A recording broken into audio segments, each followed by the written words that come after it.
Okay, now we move on to some of the more positive parts of the story, which is how you can successfully set up matches, just some pointers that we give you.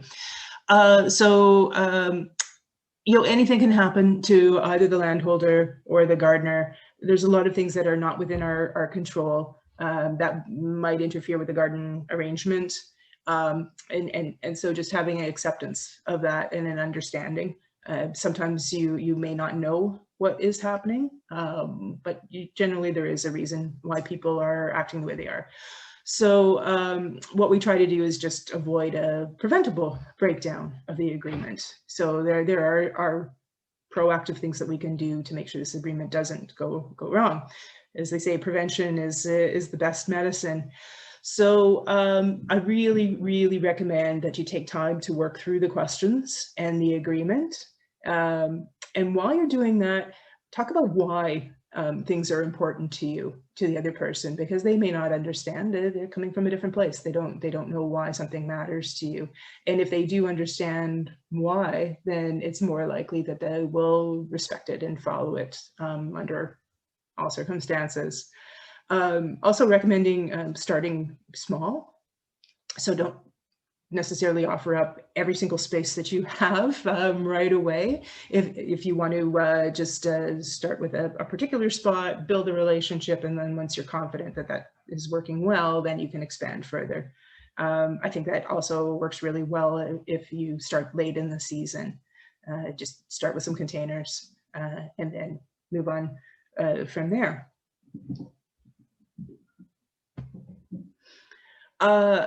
So there are a bunch of different types of journals that you can keep. The basic one is a journal that any gardener would keep in terms of when you put things in the ground and if you've seen any things happening in the garden that you want to make a note of and what's worked and what hasn't. So both the gardener and the landholder can keep that kind of journal. The other kind of journal that I would recommend is keeping a record of when you've formed your agreements, if you've made any changes to those agreements. Also, if any incidents do happen, any things that don't feel quite right to you. And the reason for keeping a record of that, there's two reasons. One is if you have a record and again, worst case scenario, if anything does happen and you have a dispute to resolve, then you have a record and it's easier for you to state your position because you've kept data on when things have happened and what. The other reason is sometimes it helps to give a little bit of perspective.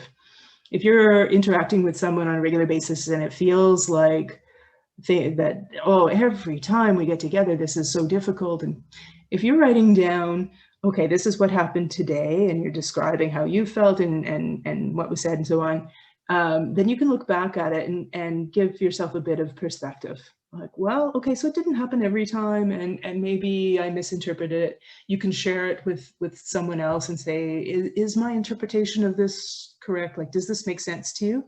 And that will help. And again, that sounds like a lot of work, but if it means that you can carry on with the garden relationship and you can iron out any problems that you have, then I think it's worth the investment of time.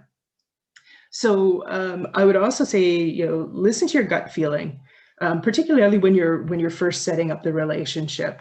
If something doesn't feel right to you, then listen to it again, test it out with someone else. Something that may seem really insignificant to you when you're really eager to start off this relationship, you've got a space that you want to fill, you want to get into a garden, you just want garden space, and so you think, it's not so important, it's not going to bother me. It might become a bigger problem later. So look for warning signs, look for red flags. Someone who doesn't seem to listen to you, someone who just kind of dismisses your concerns. Those are things that might show that you might have a problem later on. So keep an eye out for that. And again, we're moving into worst case scenarios here, making sure that everyone is thinking through all possibilities. So if this was a program of Greenest City or Toronto Urban Growers, we would have an agreement stating that all parties have the right to be free of discriminatory, harassing, abusive behavior. But because this is just individuals creating an agreement together, how do we create that kind of agreement to hold people to?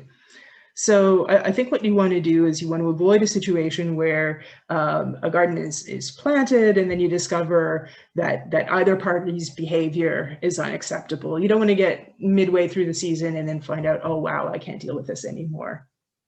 So again, trying to keep an eye out for these warning signals when you're having a conversation with a person. So is someone asking like really personal questions that make you uncomfortable? Do they make comments about your body? Do they put other people down because of like who they are according to their nationality, their race, their gender identity, or their appearance? And if it makes you uncomfortable even at that beginning stage, then odds are it just may get worse. So take that into consideration. Again, you can write things down.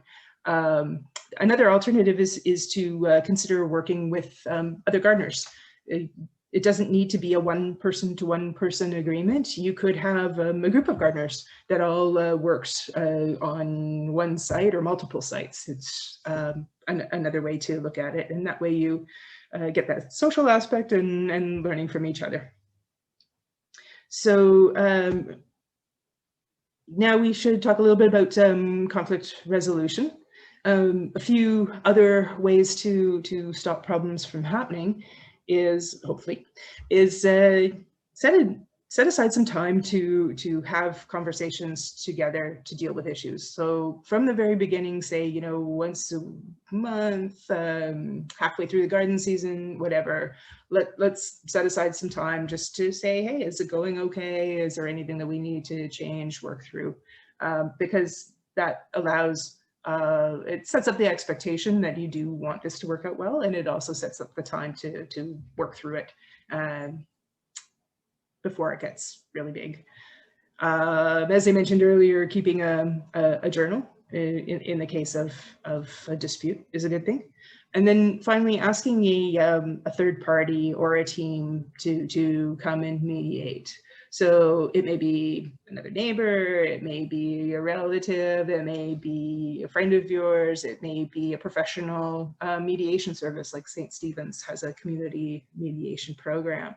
So, and we hope it never gets to that point, but know that that's something that could happen. And it's better to bring in someone to do that mediation than it is to just have to walk away or to put up with something that's not working for you.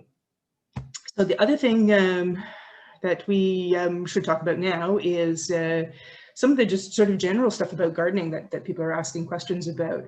So COVID-19, of course, is a concern for most people now. And I'm giving this example here of the city's guidance for community and allotment gardens. So if you need some professional advice on how to handle COVID at this time, there is information that's put out specifically for community and allotment gardens that you can refer to. And the important points of this are that food gardens are recognized as an essential food service. So if someone's asking you, well, why are you going out of your house? The province and the city understand that accessing food is essential. This is something that people need to do. The Toronto Public Health site has lots of information about how you can protect yourself and others by following guidelines specifically in a garden. So I mean, the usual, the wearing masks, no indoor gatherings, stay at home if you have symptoms or if you've been exposed to someone who has tested positive. These are all important things. I think in the case of the land sharing agreement,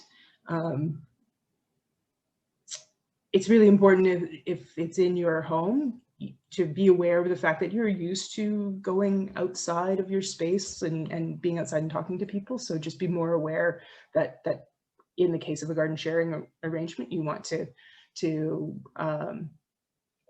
just be careful about not going out without a mask and talking with someone.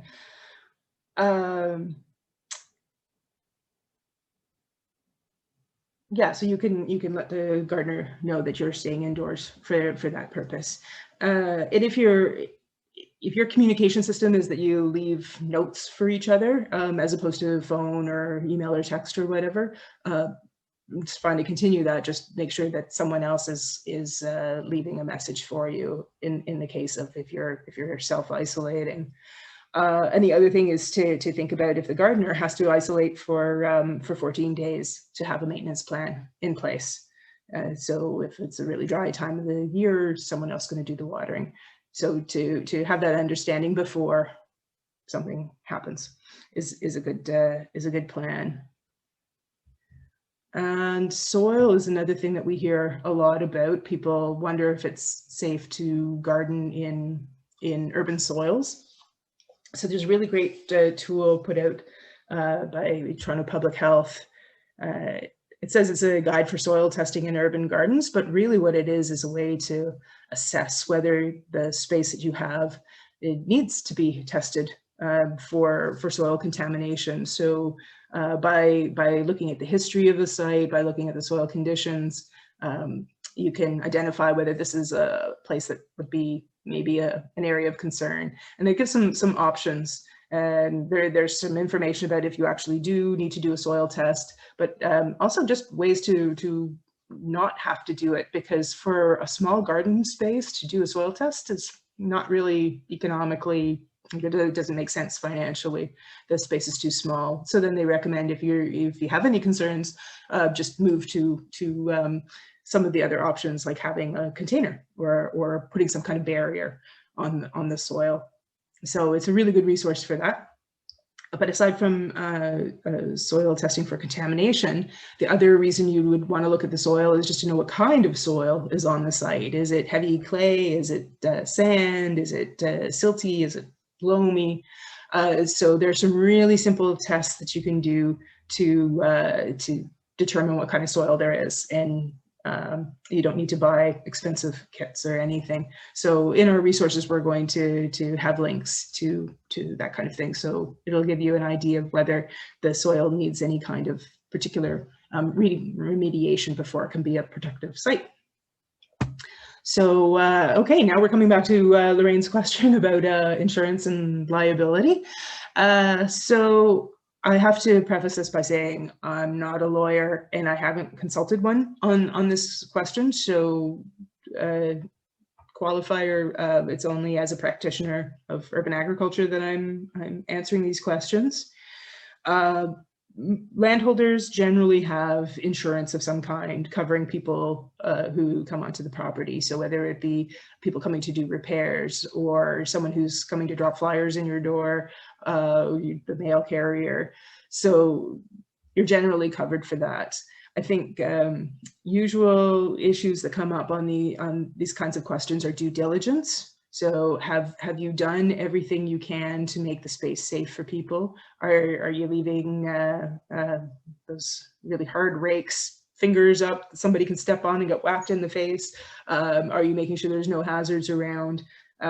Is there any instance of negligence? Because if you're being negligent towards people who are coming on your property and you're not taking reasonable measures to keep them safe, then yeah, you might be at risk for legal intervention or for insurance companies to say, no, they're not going to cover you. To my knowledge, this has never come up in the history of garden sharing. So I personally am not concerned about it. But really, if you are, a good option is to just ask your insurance broker whether this is an issue for them or not, because different insurance companies could have different responses. So that's kind of the best way to get an answer to that question. The other legal issues are around selling food, as I mentioned earlier. So yes, selling food is allowed under some circumstances, and there's a really good guide, again, from the Toronto Food Policy Council that goes through some of the questions people have about growing and selling food. So if you're thinking of that as an option, then I highly recommend going to this guide, and we'll give a link to it on the tug page so that you can find it. And I think that's it for all of the content that we're throwing at you. And maybe now's a good time to see if people have any questions. Great. Thank you so much, Rhonda. There is so much depth of experience. Do you mind going back to maybe one of the beautiful pictures that you have about some garden sharing? Maybe the Zawaldi or some, you have some such great, I love what you did here. We have some questions here. I'm going to leave it on the last picture because it's kind of a reminder that some of the gardening is all about creating pollinator gardens too. So we talk so much about food, so here you get to look at a pollinator. Ah, you had a reason for everything. It's true. The method to my madness. And I stole it away from you. Okay, so we have a question here. For a lawn, is there minimum space that growers tend to require? Minimum space. No, that would be totally something you would negotiate with the grower. If you've got someone who's living 3 doors down from you and you have 3 pots of greens, it will be worth it to them. So it's very proportional to how much effort they have to put in. Yeah, that's a great response. For some people, 3 pots is perfect. And for some people, they want a 30 by 60 area, and it's all dependent on the person. But it's good to have a conversation about that. That's one question you can ask a gardener to get a sense of whether they have a good sense of the amount of time that they have and what they want to accomplish. So if someone says, yeah, I'm going to come once every 2 weeks and I want 1,000 square feet, you know right away, yikes, that the two don't match. So maybe a person's not being realistic. Now that's an exaggeration, but it just illustrates the point. If they're growing sedums or grasses, then that's okay. Yeah. Or native plants, that would be okay. Yeah. But it won't work for tomatoes and things like that.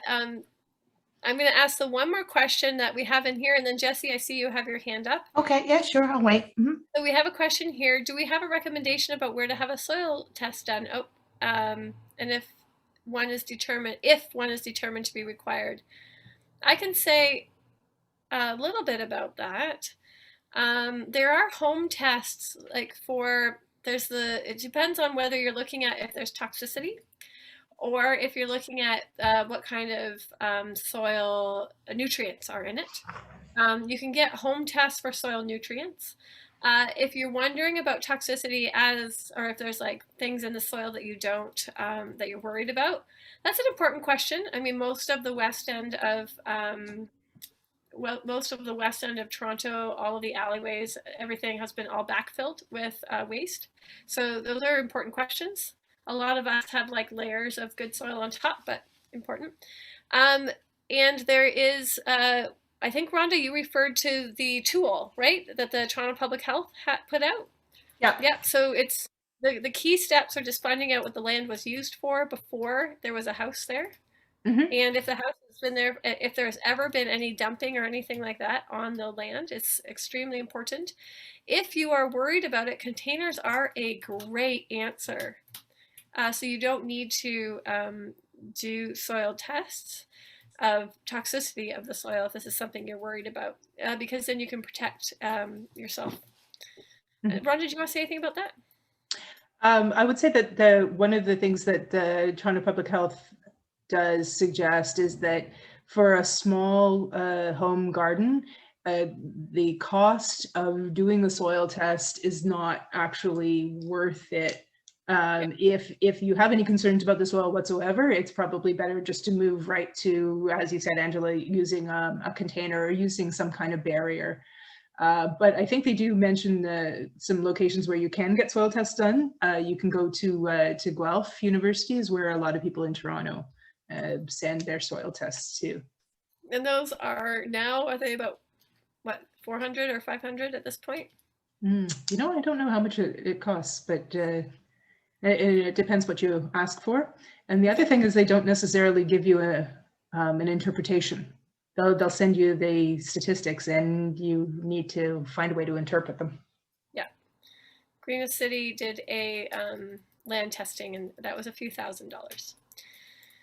Okay, Jessie. Yes, thanks for taking the question.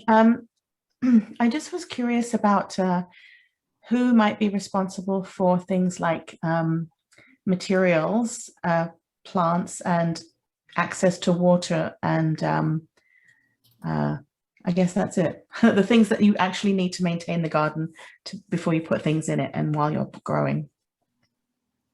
That's an excellent question. That's sorry, go ahead. Sorry. Do you want to answer that, Rhonda? I can answer that. You can answer it. Doesn't really matter. You go ahead.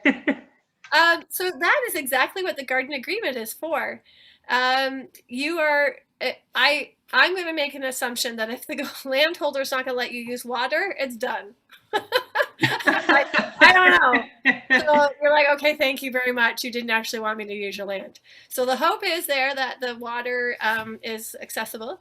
I see plants, seeds, all those things. That's a question that you would work out with the landholder.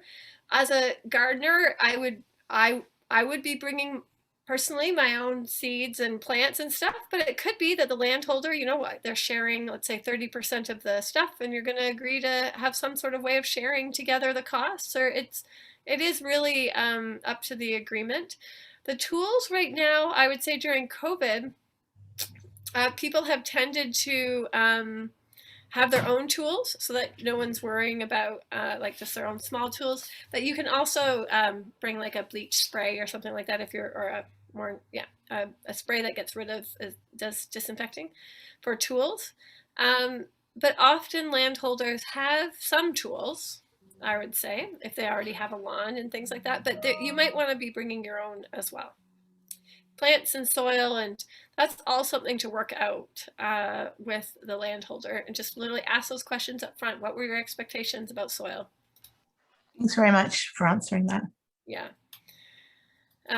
You can write a little grant and get some soil. Okay. Have we ever kept track, Rhonda? Sorry? Have we ever kept track of successful matches?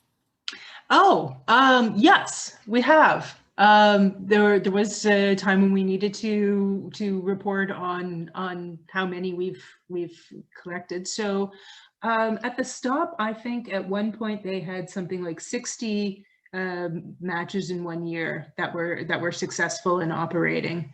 Over time, I don't have an answer on that one because maybe they operated great for 1 year and then they stopped. Which is why we've added to the tool. One of the pieces of the conversation should be about, how long do you expect this to go on? If you're a landholder and you're a tenant and you're only renting the space for a year, then you need to be upfront about that.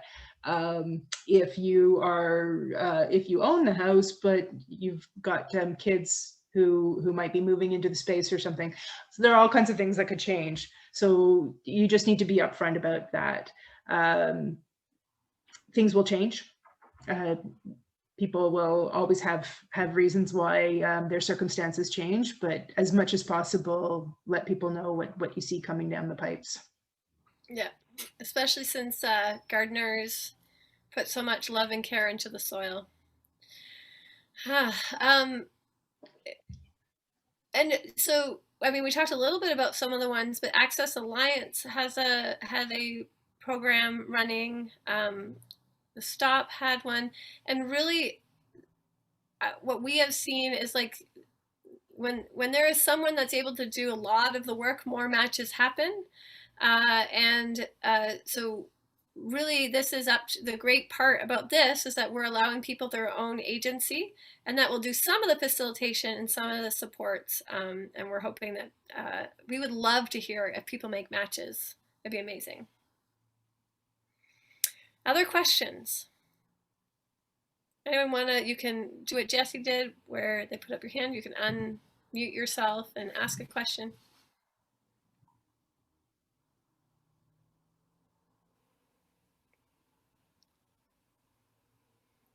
Okay, Rhonda, do you have any questions for me? No, but I think, well, there's always questions, but no, I think what we should do now is just let people know a little bit about resources. Great, yeah. So I do have a resource page that I'm going to email out to everybody tomorrow. So a lot of the things that we talked about today will be there, plus a few other things. And we don't really have the resources to do site assessments or facilitating the matching process beyond providing these tools, unfortunately, at this point in time. But we can offer occasional events or trainings. And if people identify the need, like if we hear that there are people who couldn't make it tonight and we'd like to do another of this kind of session, we can do that. Or if there's a specific issue that people want to focus on and there's a good solid group, we can do that. We've been talking about maybe having annual social gatherings, maybe a couple of times a year, so people can meet each other and hear about the great projects that are happening, hear about some of the great matches. So this webinar itself, and assuming that we recorded it properly, and all the tools are going to be posted on both the TUG and the Greenest City sites, so people will have access to them. And then the intake questions will be there, and we will post the space for the matches on the TUG site. So, and I think, Angela, you had a very exciting event coming up to mention as well. Yeah, so it's actually multiple, but Greenest City has 4 opportunities for people to participate in a fundraiser. So we are running 4 workshops on all the Fridays in May. They are $35 each, with an opportunity to buy a kit. We also have offered these same workshops for free, but this is your opportunity to support Greenest City. And you can, I noticed they're not yet on our website yet, so I'm going to get them on our website. But they are, if you're interested, you could always send me an email at angela@greenestcity.ca. They are like beginner sourdough, fermentation. It's a walk through High Park to learn about Indigenous history and presence there now. And also, I think I said fermentation, also intermediate bread making as well. So if you're interested in that, we would love to have you participate. Great. Well, I think at this point, unless there are any other questions or thoughts, then we will say thank you oh, Susan. Yes. Sorry, can I ask a quick question? I'm sorry I was late, so I missed the beginning. You might have already spoken about this as a renter who has a backyard and would like to grow more than just the raspberry bushes I have. How do I don't know if you talked about how do you find someone else that might be interested in participating in a share? So you can list yourself as a landholder, and that's kind of why we actually use that language, is because you may not be the owner of a space, right, but that you have permission from an owner to do that. And all that we suggest to growers when they're going through that matching process is just to ask and be clear, like, do you have permission? Like, do you need to get permission from anyone else? So if you feel that sorry? I'm so sorry. Do I list that on TUG or where do I list that? I wasn't sure. Oh yeah, so that'll go out with the information tomorrow. There are there's some forms that are set up. So you, as a person offering land, will fill out the form. Then we will post it on the TUG website. So you'll see a chart of people who are offering spaces, people who are asking for spaces, and then from that you can look at the list, and either someone will contact you, or you'll see a grower who is in your neighborhood and you think, yeah, okay, this person might be great to work with. So the matching will go both ways. Terrific, thank you. Well, and thank you for offering land. This is great. And thank you to all the folks who are growers who are really eager to get some good food growing on unused land. This is good. Okay, everyone, Thank you so much. Thank you. Let's give Rhonda a round of applause. She did about 99.9% of this workshop. So thank you. If you want to unmute 60%. yourself and give us thumbs up.